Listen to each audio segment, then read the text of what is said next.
Hi, I'm Martina Jewell, and I'm so delighted today to be joined by Bev and Jeff Kendall. Welcome you both. Thank you so much for offering to spend some time with me today. I feel very privileged to have this conversation with you. Thank you, Nath, and thanks for coming along today. I found Anzac Day this year was really unusual for everybody, but I think particularly for military veterans. I found myself as an Army veteran, the thing that I really missed from this Anzac Day with the effects of COVID and isolation was that beautiful opportunity that happens every year on Anzac Day where I get to connect with other veterans from all sorts of different generations and share our experiences and knowledge. And so I was so delighted when I had the opportunity to reach out to Jeff, a fellow veteran, a veteran from the Vietnam era, and to have this opportunity to have a bit of a chat, both with you and your amazing wife, Bev. So welcome and thank you again for joining me this morning. Great to be here. I thought I might just start for our audience, just sharing a little bit about the two incredible special Australians that have joined me this morning. So I hope I don't embarrass you both too much, because I'm just going to write a little bit of your bio that your son provided for me for Steve Kendall. So Jeff, we'll start with you. You're the son of a World War II Army veteran. After finishing school, you started an electrical apprenticeship, as well as being a professional rugby league player in Brisbane. Jeff then joined the Army and completed his officer training at Portsea and graduated to this Royal Australian Infantry Corps. Originally posted to 2RR, but then transferred to 10 Platoon Delta Company when 6ARR was raised for deployment to Vietnam. During his 35-year service in the Australian Army, there were many career highlights, including fighting in the Battle of Long Tan during the Vietnam War. We're going to talk a little bit more about that this morning. And numerous other actions in Vietnam. Jeff was then an instructor at the Joint Warfare Centre at Canungra, completed the Chinese language course and was posted to Hong Kong. He ended up transferring corps, which would see him finishing his distinguished career in Intelligence Corps. And as I mentioned, spent 35 years serving in the Army, which is just incredible, Jeff. Thank you for your service to our country. Thank you. That was a little bit long, I think. 25, a bit long. 35, 25. Okay, might have been a typo. We'll blame Steve for that one, okay? Blame Steve, yes. 25 years service. Still an incredible service to our country, and thank you as a fellow veteran. Thank you so much for what you've done for our nation. Your beautiful wife, Bev, sitting next to you. Bev is also a daughter of a World War II veteran, an Air Force veteran. We won't hold that against the Air Force. We love our brothers over there as well. And grew up in the country town of Morven in central Queensland. Bev, you left school after grade 9 to work in the local store, and then left home at 17 to do nursing training in Brisbane at the PA Hospital, which is where you actually met and married Jeff prior to him deploying for Vietnam. Beth continued nursing during Jeff's multiple different postings, and when they returned home to Australia from Hong Kong, she eventually was matron of the Psych Hospital in Brisbane for 15 years before retirement. Throughout her incredible career, she cared for many, many veterans, particularly our Vietnam veterans. And no doubt, Bev, I imagine that you've cared a lot for Jeff too over the time. That's probably a full-time job in itself, really. He's probably the worst patient I've ever had, which is. I imagine. Bev and Jeff, you have 3 children, and both your families have a very proud history of military service to our country. So I am absolutely honoured to have this time with you both, and just an opportunity to have a chat and talk about, all sorts of things from your life experience for both of you.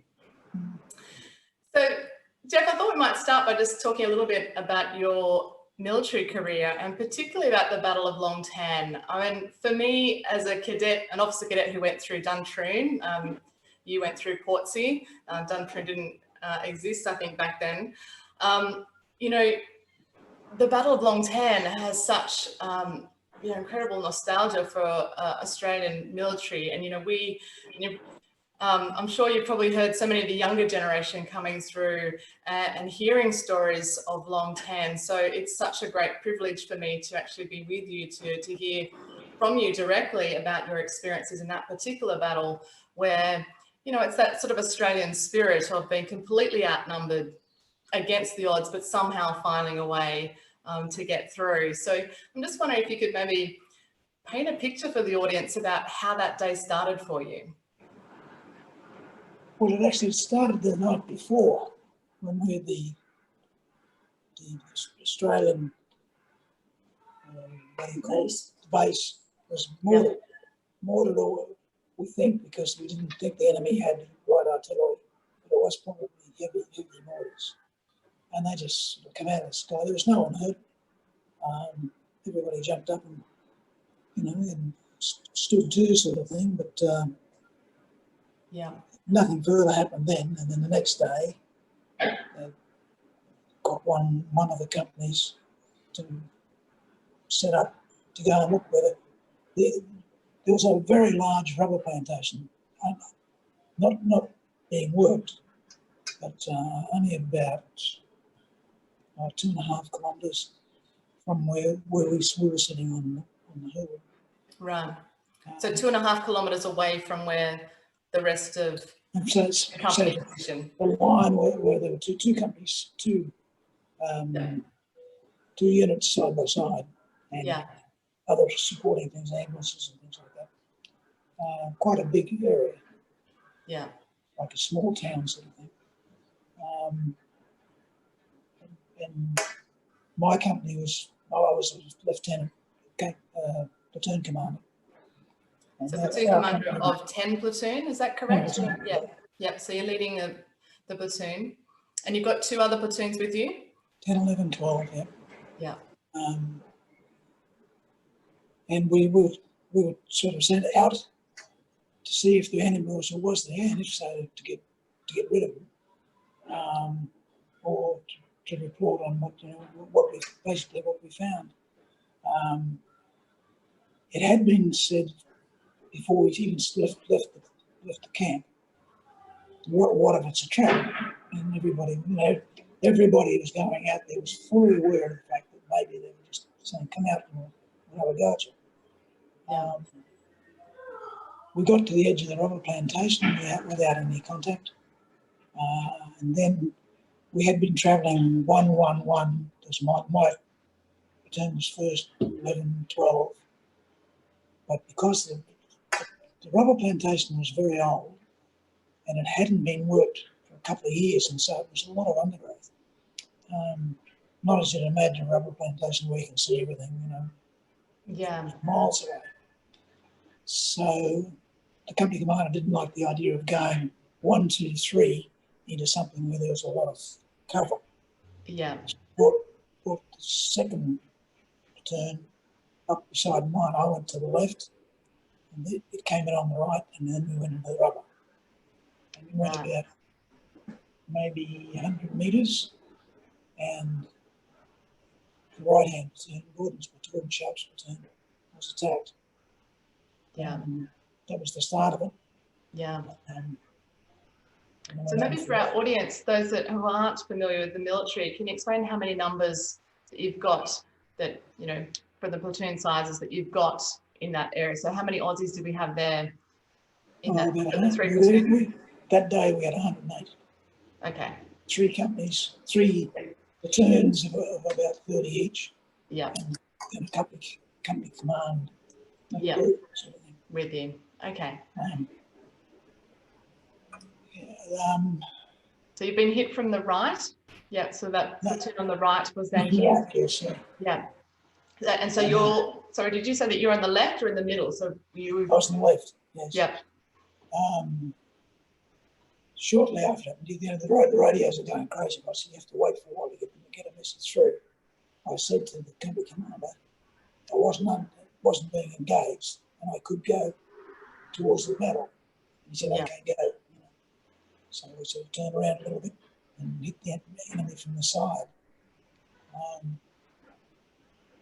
So I explained, we got to a certain stage where you saw them, and then you fired at them, and then they saw you and fired back. When did the rain start? Yeah, rain hasn't started then. But it was going to be pretty, you could see it in a big situation. At that stage, the right-hand platoon, 11 platoon, had taken a bit of a hiding. We had, I think they had stage 4 or 5 dead, and several wounded, so it was going to be a serious thing. Yeah. And when I came on the left, we saw them before they saw us, and so we had a pretty good kill in the first part of it from that side. Yeah. Harry, meanwhile, had moved up, so we were now on 2 up, going straight at them, sort of thing. Yeah. It was round about that time we discovered that they were wider than we was. We were, our 2 platoons spread out across, and they were still covering us around the end, which is a bit nasty. But anyway, basically we went on foot as far as we could, and we went to ground then, and then we fought them back from behind their entries. When did you use your radio? I was trying to think. Yes. Early in the piece, my radio operator was hit through the shoulder and through the radio set, so we had no radio for a while. Yeah. He was still able to walk. So my batman, I told the batman to take him back with him and get him back to company headquarters, tell him we were okay on the ground, but there's a lot of them out there, sort of thing. Yeah. So how long do you think this now is into the battle? And Half an hour. half an hour, so just 10 minutes in. Yeah, so it's all going pretty fast. We were some difficulty with getting the artillery support. I don't like to say it was the fault of the gunners, but they certainly took a long while to fight to drop the rounds where they wanted them to. I have heard people say that was probably because they didn't want to drop them too close on us, but really, it was very important that they Could have done some fire support at that point. Yeah. Okay. And I guess, that it's those decisions that are being made, and that risk that the senior commanders are deciding there of how much risk is to our own forces, if that if they're too close to the contact, that burden of leadership of having to make those decisions in real time during the battle. So did they get the artillery support in, but you feel probably too late? Well, again, there was some sort of a confusion about that too, and I think that they got the people back on Nui Dat where we lived. Yeah. Were a bit nervous about dropping it too close too. Yeah. We had a captain from the guns travels with every company, and he said no, we can bring it in closer than that, and he did, and it worked. Well, it worked pretty well. But they continued to come, and they were incredible. When did the rain? It's getting towards the rain time. Yeah. About 40, 50 minutes after we got in there, I suppose. Just coming in waves of attack that is. Waves, yes. Can you paint and full fronting the two platoons who are up. Right. So there are plenty of them. But the artillery is pretty ferocious too, and it was carnal. What was going on in front of us? Yeah. Yeah. When did you know that you're in real trouble? I guess was it by that stage, half an hour in, that you're realizing that this force is much bigger than you anticipated? By the time we went to the ground the first time, we knew there was a lot. When those rounds started cracking overhead and yes, and started losing personnel. Still, there wasn't that much cover. Rubber trees were pretty good. But I thought, probably thought that too. Yeah. But there was one big attack after about the half-hour stage. They all just got up and started walking at us, and we just were firing so fast the guns were getting hot. Yeah. Wasn't very good tactics, but we didn't really weren't too sorry about it, sort of thing. And we were taking when we had men at this stage. Yeah. Some guys, possibly a couple killed them. But we stopped them, 15 or 20 yards out. Yeah. And that happened about 3 times. Right. Well, they did these 3 big waves Yeah. push to overrun you. And how was your ammunition resource? I imagine by that We were stage. carrying plenty of ammunition. At that stage, I probably would have had a full magazine and another round. So it's 40 bullets. But, that was a problem too. We were getting arms brought up from the 3rd platoon that he'd kept in reserve. And they were all told to give one thing or something like that. And a couple of guys were dictated to throw them at you. Yeah.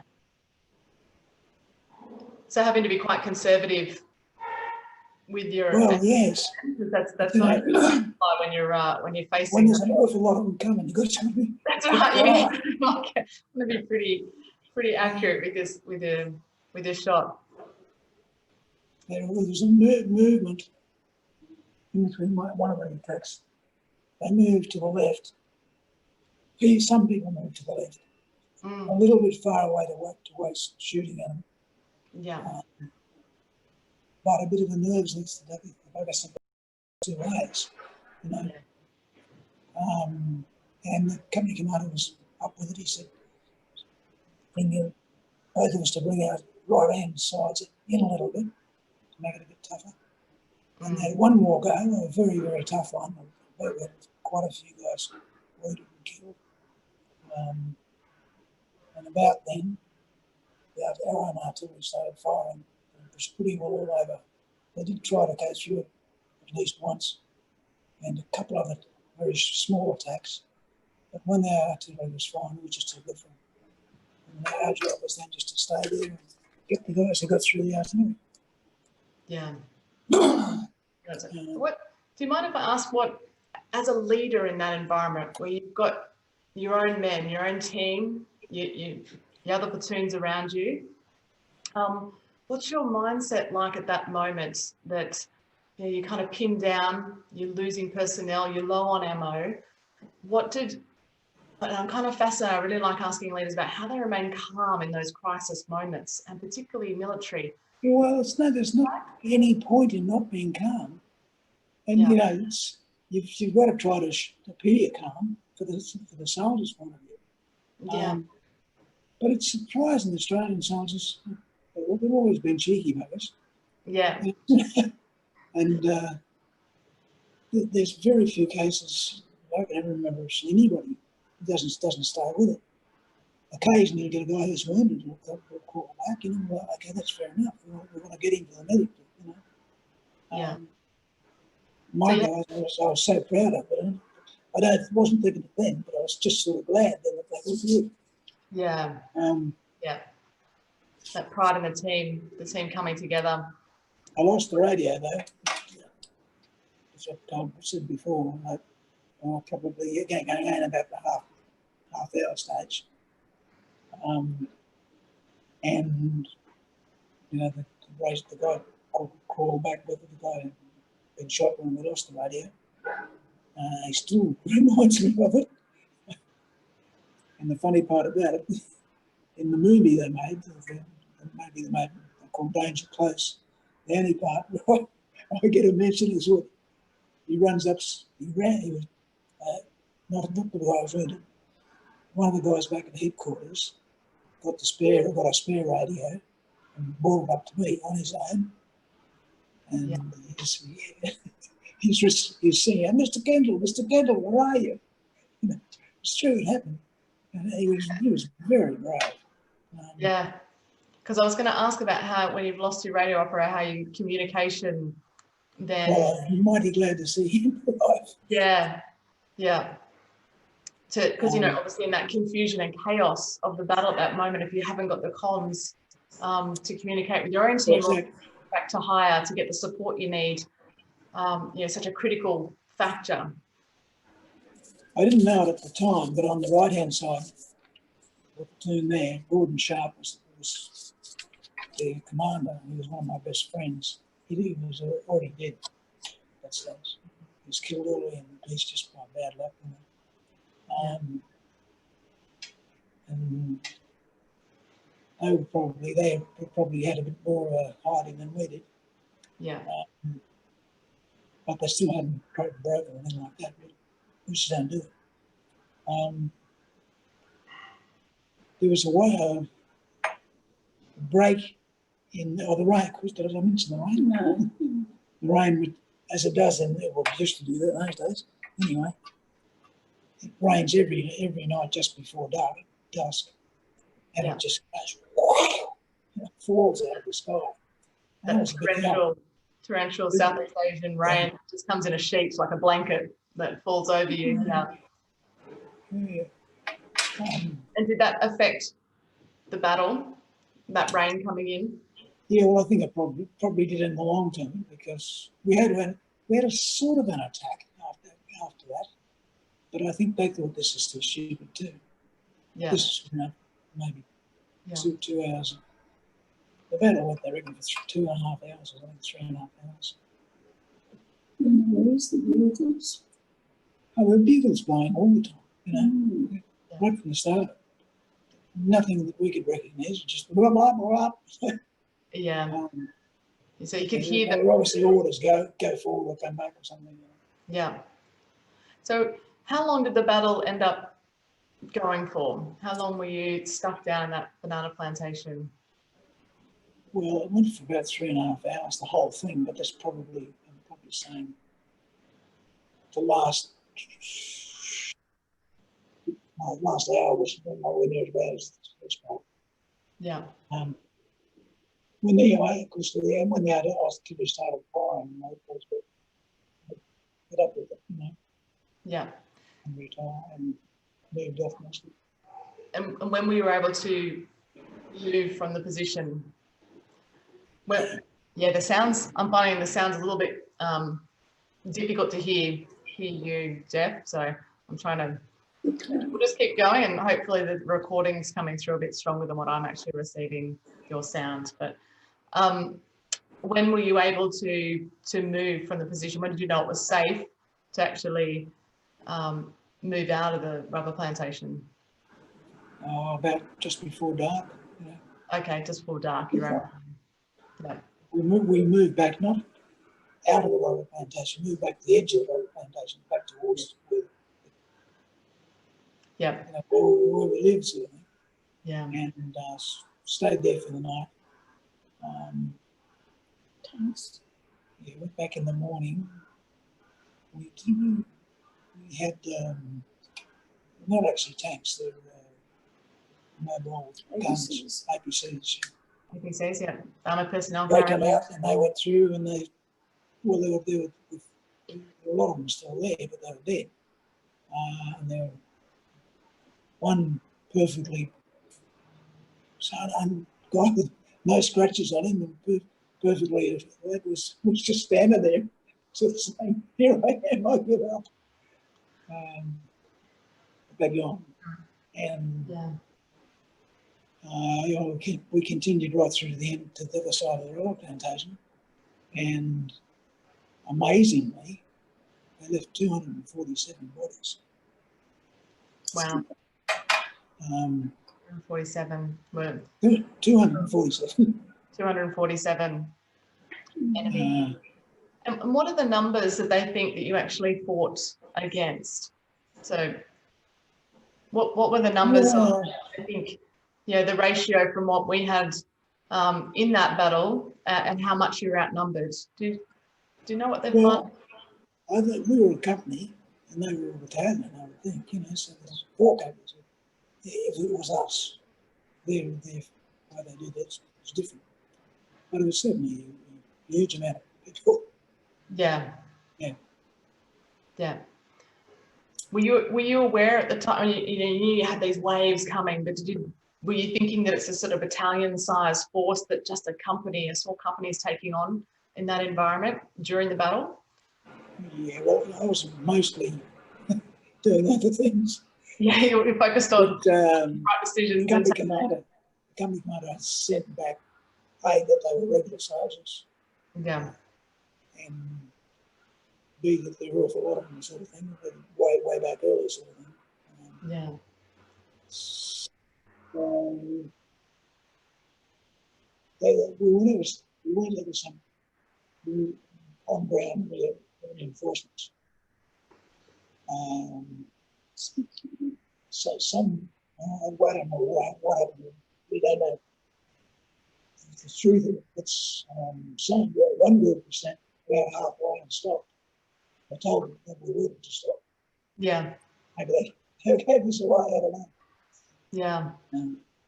So was it a shock to you to see the next morning in daylight how many casualties on the other side of the 247 killed in action? Yeah, there would have been more than that too, because they're the ones that were still there. They're the ones that were still there. So yeah, so the numbers would have been much bigger, probably. No, I wasn't surprised because, you know, You knew you were under some force.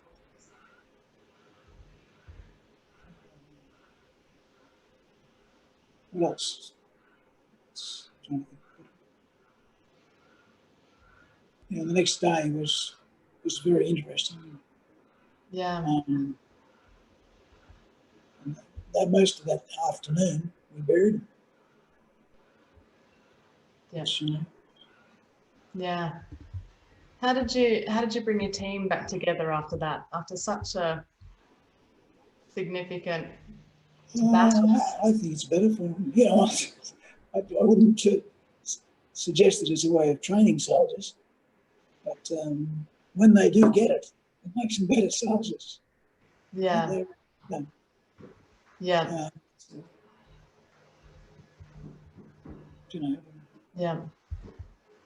Did any of your team struggle to then go back out onto patrol after that, after taking your own casualties and injuries? How do you get your team to get back out there for the next patrol?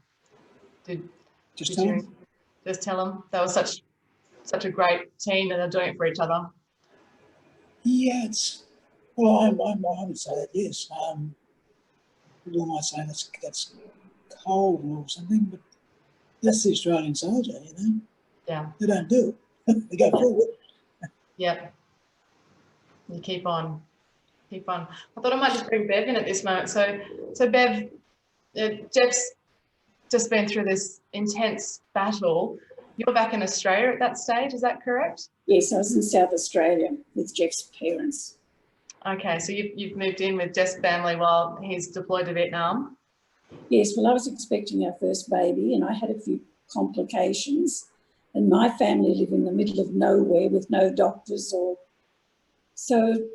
he didn't need to be worrying about me at the time. So it was suggested that I go and live with his parents, whom I'd only ever met at our wedding. So they were really strangers. So I had no family or friends there, and I was very pregnant. Do you mind if I ask, how old are you at that age? I would have been 24. 24, wow. Yeah. Challenging time for you as well. And I think I have so much love and respect for the families of our service personnel that in many ways I think, you know, the families deserve the medals. You know, the veterans deploy as a team, you've got that support around you, but so often it's the families back home that do it really tough, not knowing, you know. Well, one of the things was there was no communication. No one ever contacted me to see if I was getting my payments or if I was all right or anything. There was just no communications, but then I think that's pretty common in the services. The morning after the battle, being it was a Queensland battalion and I was in South Australia, So the South Australian newspaper, Jeff's parents came in and said, "What's Jeff's platoon number?" And I said, 10. I said, the headlines in the paper say 10, 11, 12 platoon of 6 battalion have been in this huge battle. 18 have been killed, 24 wounded. No names yet released as relatives not notified, which was all a bit, And the only way to get a Queensland paper with any news, I had to drive into the railway station, was where you could get a Queensland paper. And there it started to give names and things like that. But no one ever, sort of really told me that it was okay. And you're pregnant at this point in Yes, time. I gave birth 6 days later. 6 days. Wow. That felt pretty lonely. I felt a bit like an unmarried mother. And he didn't know till another week after that. You could only send a letter in, send a telegram in code. All I was allowed to say was, "Daughter born, both well." There was no anything else. They didn't deliver it to him for a week after that. Yeah. So I got a letter from him before I knew that he even knew about the baby. But, Yeah. Such an extraordinary time, I think, to have that resilience to go through a situation. Thankfully you had your in-laws' support, you had them yes. to be with. But in that uncertainty, pregnancy, first baby, layer that with your husband in a war zone where there's been casualties. I just can't imagine. How did you get through that, Bev? I was totally ignorant. That's why I got through it. I had no idea how the army worked, or I knew nothing about the army at all. In fact, Jeff and I didn't meet at PA. We met in the antenatal ward at the Royal Women's Hospital. He was visiting his sister-in-law and I was a midwifery student. And she introduced us. Her name is also Bev Kendall. So there are 2 of us. Right. But we had a very quick romance. I think we decided after about 6 weeks that we wanted to be married. And we had to wait a few months after that for families to arrive. So it was a very whirlwind romance. And I knew nothing about the army, and I think that was probably good for me. Yeah. I didn't know what to worry about. I thought, take you to last night or something? yes, something vaguely. But the thing was, I didn't have a clue. I thought, Jeff's smarter than they would be. He could do it better than they could. He told me that he'd be all right. Of course, I believed him. and you believed him. I did. I really did. I said, no, Jeff will be all right. He said he would be. So yeah, I was rather young and naive, I guess. yeah. And I think, sometimes that actually is good to separate yourself from that. I know with my own family, in the 5 missions that I served on during my career, particularly with my parents, I would tell them that no news is good news. Yes. If you don't hear anything from the military, I'm okay. It's that tragic situation when the Padre visits. That's the one that you want to be really concerned about. Yes. That phone call. Yes. So that it's good that you were able to kind of shift in that mindset. I think we forget, how far communication has come in a relatively short period of time, from the Vietnam era to now. And we often take it for granted that we can communicate whenever we want to, and that we're contactable at any stage. Mail is dreadful. You might go a week or 10 days and not a letter. Then you might get 6. And he was the same. And then you might have told you before. I think that did happen though. I think it was about a month after the battle, a letter was sent from Vietnam, North Vietnam, to the Australian government, I don't know what, and it said, congratulating us on the battle and for the fact that we were good prisoners. We were very good dogs. Yeah. Sorry, it congratulated you on the battle. The sound was a little bit low. And thanked us for burying the bodies. Right. Completely unbelievable. So communications were very odd in those days. Probably Yeah. North Vietnam could So communicate what quicker than it probably did. happened eventually. Said something like, English wasn't even very good, but it was like a telegram from the Yeah. Australian government. I said, thank you for doing it, for burying the body. Yeah. Hmm. I think, you know, given both of you with your extraordinary levels of resilience, to get through those periods in your life, and given what's happening around the world at the moment, you know, we're all frustrated with the isolation and, you know, the uncertainty and the changes that are happening. You know, you might have some great advice for all sorts of people from different walks of life around how you've been able to continue operating in that uncertainty when you don't know. Either of you think of some of the things that you've I done? think routine's important. Yeah. No, we're not having too hard a time. You know, we talk to the kids. The kids have been wonderful, and you know, we're very blessed. We just keep up with our routine. We still do the crossword every morning after breakfast. We have a game of Scrabble, but he gets upset because I beat him. And, you know, we play cards. You beat me occasionally. Yes. Yeah. And I boss him around a lot, which is pretty normal. So things seem normal. Yeah. So that routine, and I completely agree. I think it's Yes. important to try and control the things we do have control over, and That's not right. Yes. out of shape on the stuff that we can't control. You know, That's right. Yes. Yeah.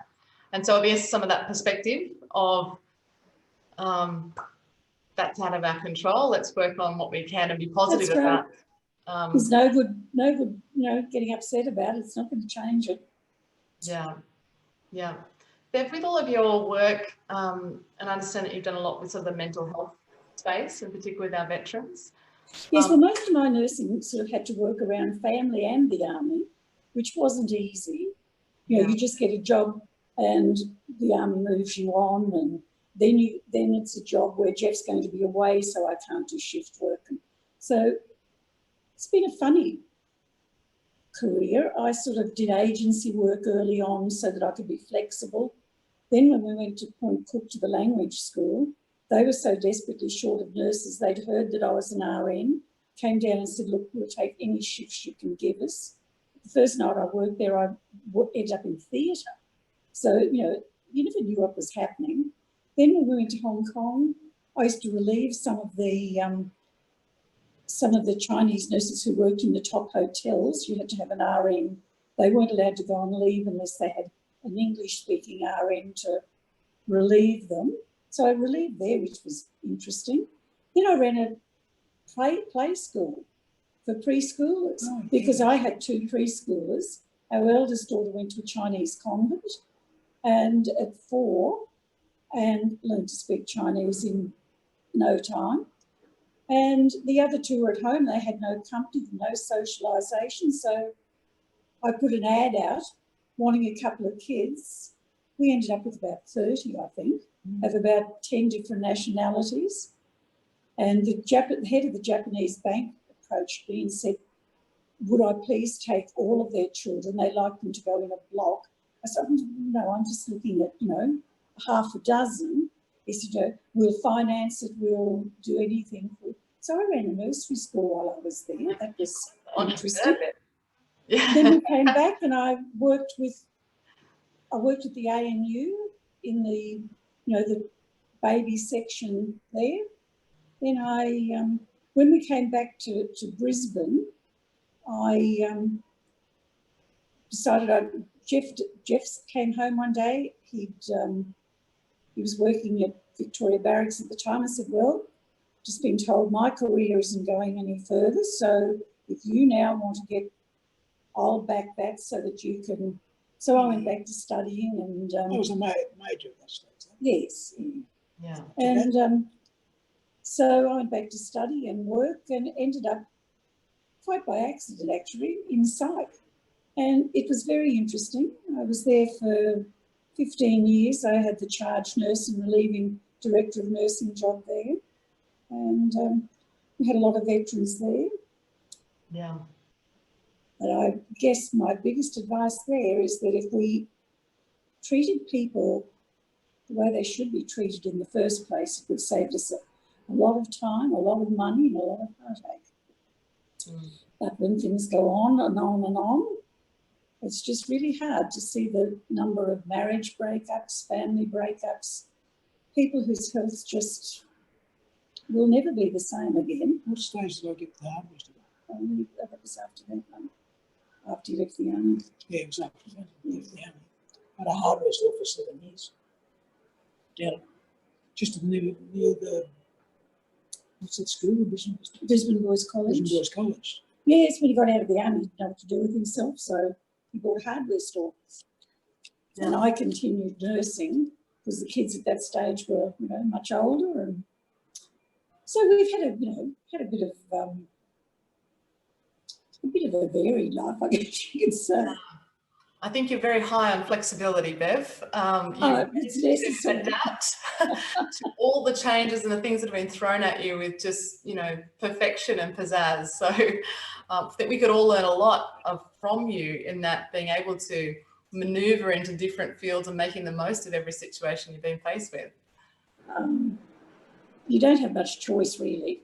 You have to be flexible to survive it. Yeah. And we've survived 55 years, so yeah.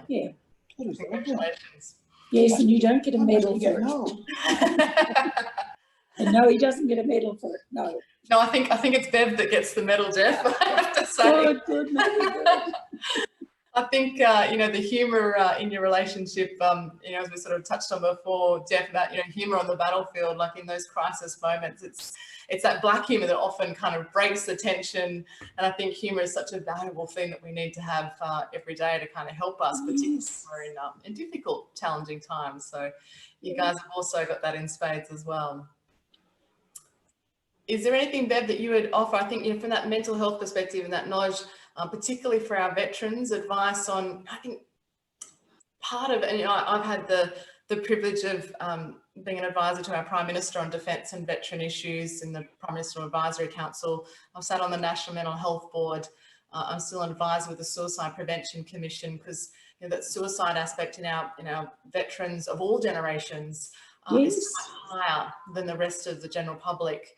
That we're losing more veterans at home than we have, in recent operations overseas. So that mental health, it comes down to kind of a cultural thing, and often, men are different to women in terms of asking for help, and it's that culture, that stiff upper lip of she'll be right, and particularly in a military where we don't often ask for help. We sort of reluctant. I think it's made very difficult. You're told that help is there, but if you ask for it, you know perfectly well that your career's going to be implicated. Risking your career.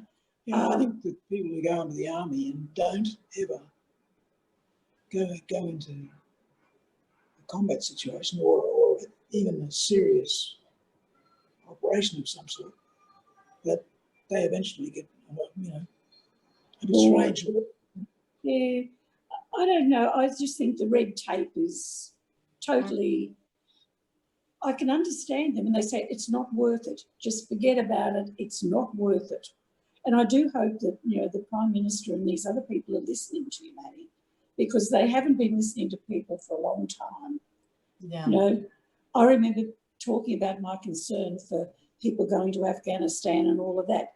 My main work was for Vietnam veterans, and they said, but it's different now, it's different, they've got this and they've got that. And talking to some people who've been there, no, they don't have it.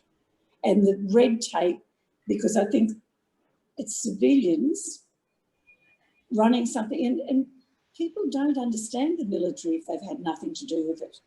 They really don't. And they don't know how difficult it is for them to ask for help. They don't realise how frustrating the red tape is. And some of them, I'm sure, feel it's easier to kill themselves than to go through it all. PTSD is when you re-traumatise people, and they get traumatised, and then we re-traumatise them with all the red tape. Yeah. and make life very difficult for them and their families. You know, the number of long-lasting marriages is very short. Yeah.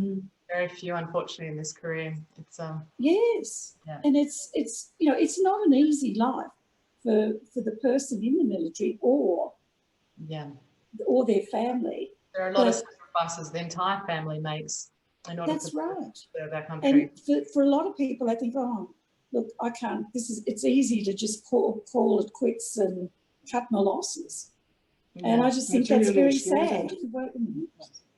You know, I just think that's very sad. And I think it ends up costing the country a lot more, apart from what it costs the veterans, their families and all that. It ends up costing a hell of a lot more when, you know, these people have got this problem for the rest of their lives. Yeah. What a waste of talent, what an expense. Yeah. If we dealt with it early in the piece and didn't make it such a dreadful thing to have to ask for help, perhaps we'd save a lot of lives, save a lot of marriages, all of that. Families. Yeah. And I think but I'm probably speaking to the converted.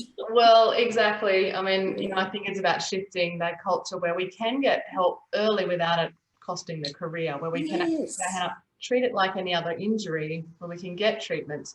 You know, the government has made mental health a big priority and shifting where anyone can access it. You don't have to have you know, service personnel and the families. You know, you don't have to have the white and gold cards to access that health treatment. But the problem is actually getting people to access the treatment in the first place, and that's a cultural shift that needs to happen in order for people to shift perspective and say, I just need a bit of a hand.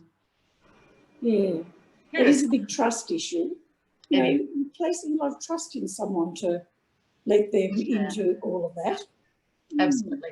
And I totally agree with I've personally experienced, if you've watched the Australian Story, you've seen that the battles I had at that time about just even the health transition. You don't need that on top of what you're going through. Exactly. It's this other next huge layer that just sort of pushes people into that, you know, to rock and they come back. So, you know, a number of people, a number of veterans, a number of organisations have been working really hard to get the gap between defence and Veterans Affairs, you know, brought together. So we're not just losing people as they leave the military.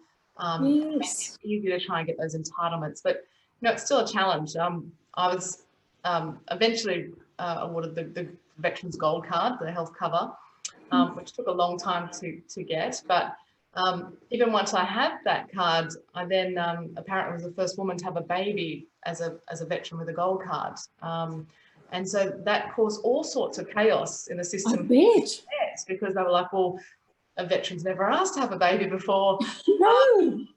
And, you know, and it took a good 6 months to get that process in place and know that will now be better for other women who go through that experience. But a lot of giving, you know, where I've spent a lot of time going back to Veterans Affairs saying, here's where our processes don't support younger veterans, particularly female veterans.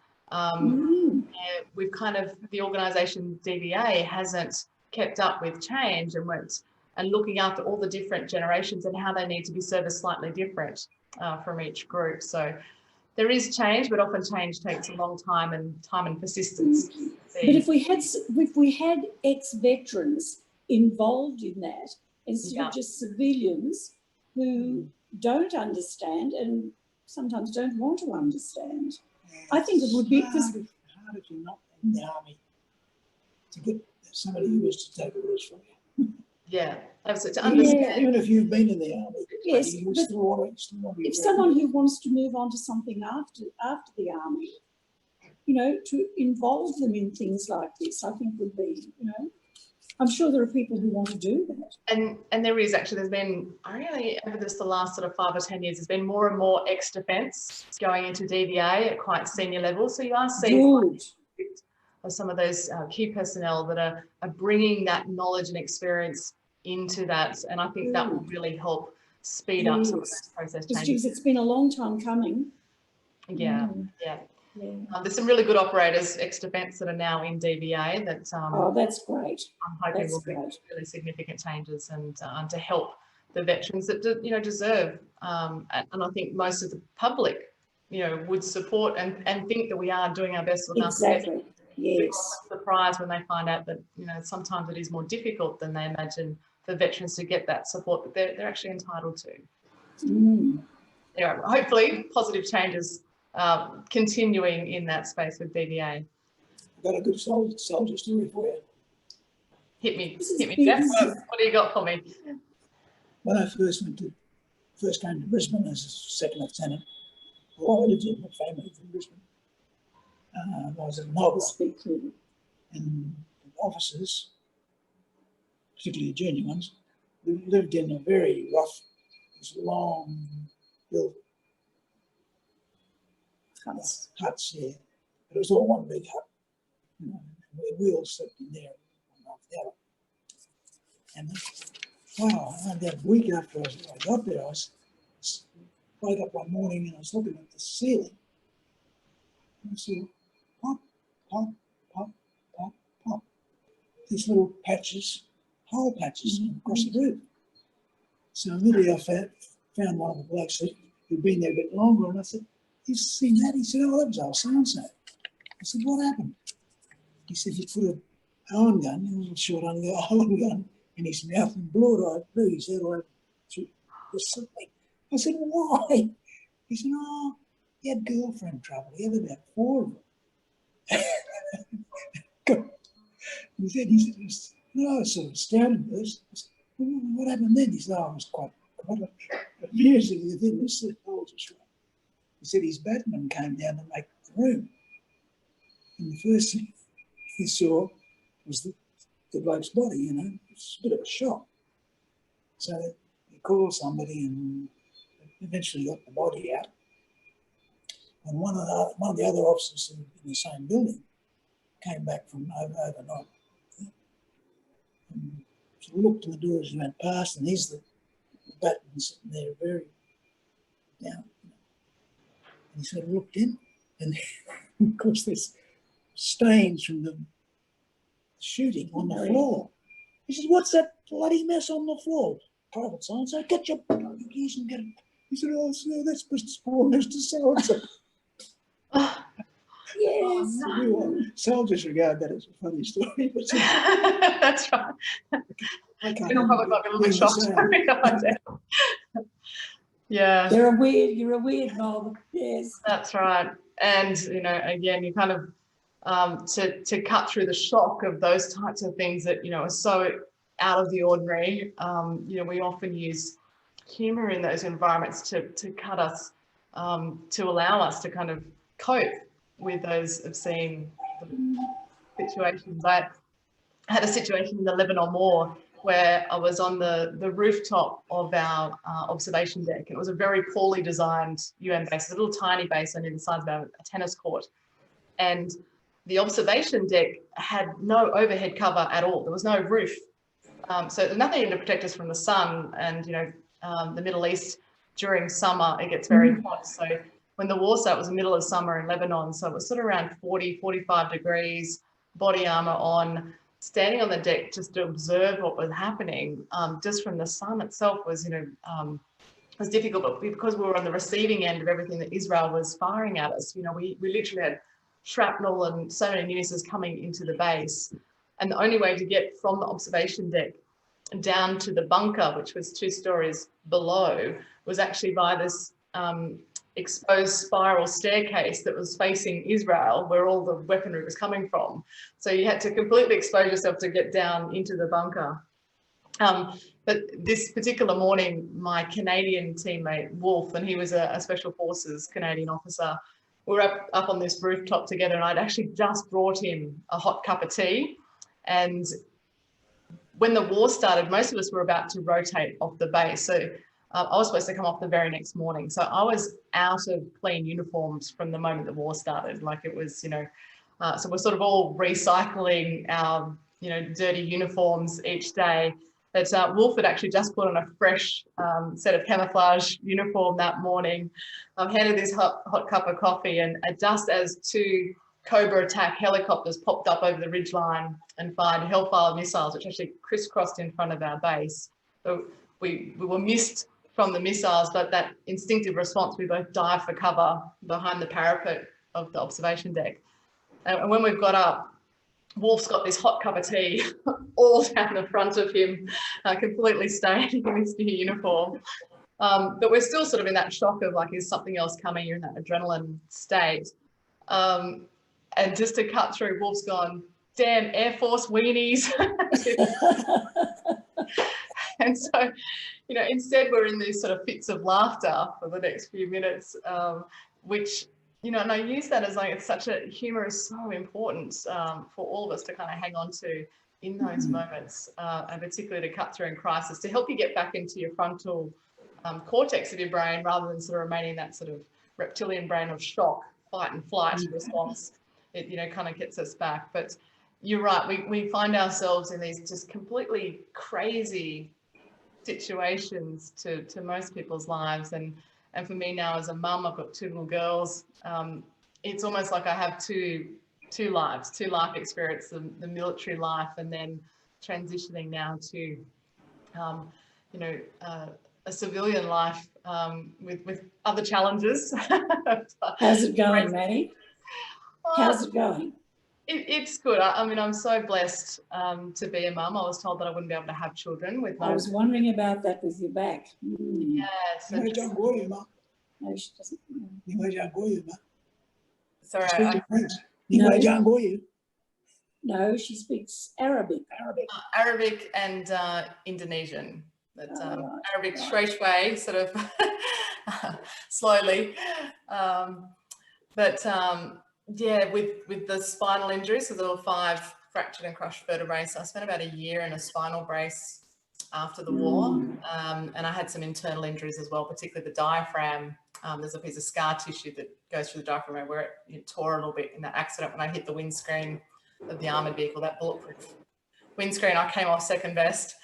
And so, yeah, initially I was told that I wouldn't be able to have children. And we did years of unsuccessful IVF treatment. And we kind of got to that stage where we'd given up hope of having our own children. When, you know, a little miracle, we fell pregnant naturally.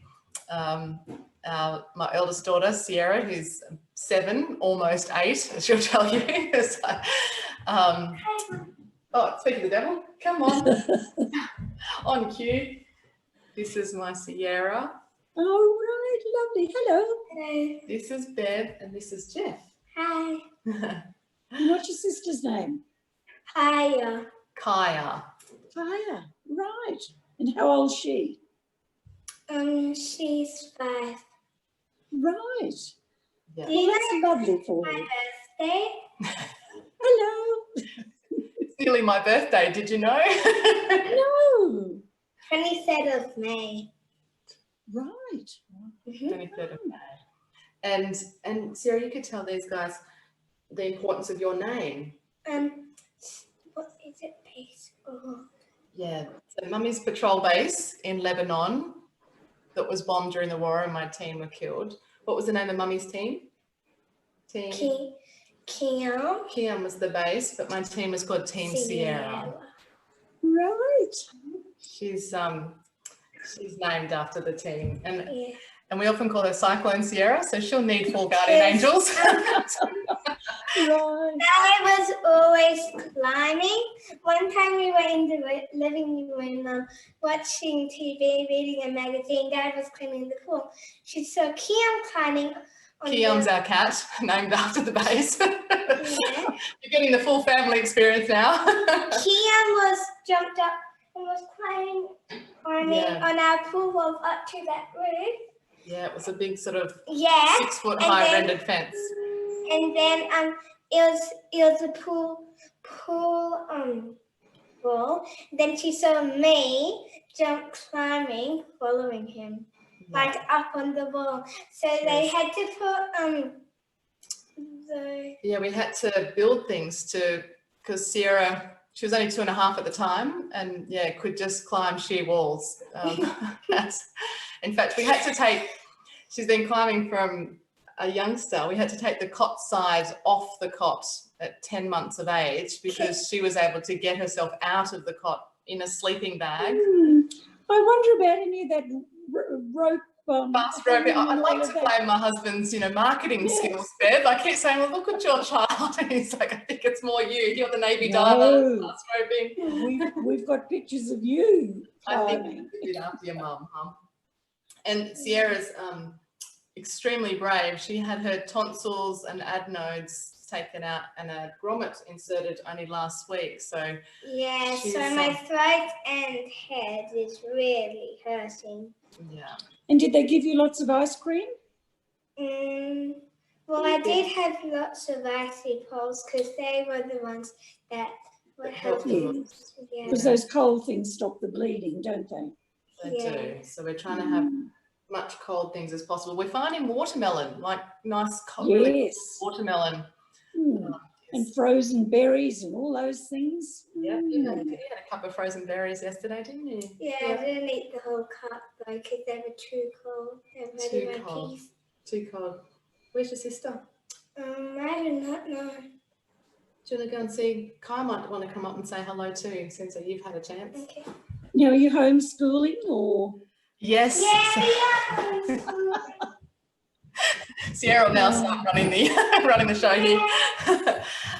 Yes, another little surprise to add to the juggle of two businesses we Yes. run. So yeah, I wasn't expecting to start homeschooling this year, but No. sort of Sierra loves it. She's quite enjoying, I guess, being 7, year 2 she's in at school. Once you get her set up, she can actually do the activities and Yes. Yes. whereas Kaya, she's in kindergarten, she's 5, and I feel quite sorry for her. She's only done 9 weeks of school, of actually being in that Yes. learning But they're environment. going back soon, aren't they, the littlies? Little's our school's going back next week for kindergarten. Yes. So, Yes. and she's really looking forward to it because she's actually become quite shy through this means. She's finding the video and everything just a bit too. Right. Yes. And Mm. so she's really looking forward to going back and seeing her friends. And I think, Yes. In the middle of PE. oh, she's doing PE training. Okay. Well, she's doing her work.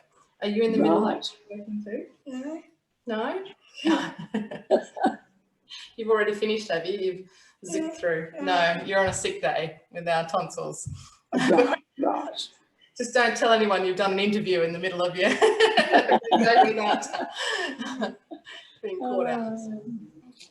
All right, I might just wrap this up and I'll come down and get some lunch. Huh? Okay. I'm just going to go get my sketchbook. Okay. All right. Thanks, sweetheart. Lovely. Yeah, so very blessed to have 2 little miracles. I was actually told that even with Sierra, they said, less than 1 in 5, 10,000 chance of having fallen pregnant. So they said if we wanted another child, we'd probably have to go back and do IVF again. But yeah. She actually has 3 children. Actually 3. Yeah, Dad. Dad, too. Yes, we all had an extra one for Dad, yes. You'll understand. Now, where did she hear that from, Maddie? I'm not sure. Probably Gran. Probably, yes. Probably yes. my mum.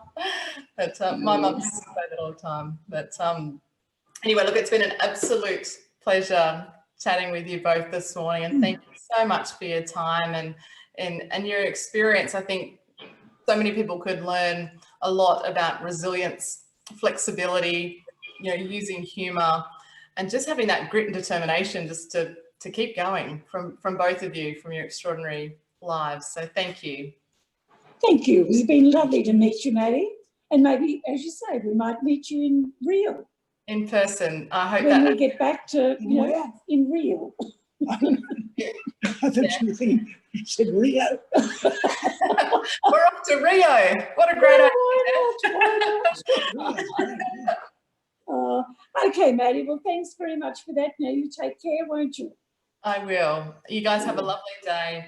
And as I said, I'll share the video recording with you just for you to have, and we'll see if we can use it at all and get your permission to use it. But Okay, Doc. again, have a great Take day. care. Bye. Bye-bye. Leave the meeting.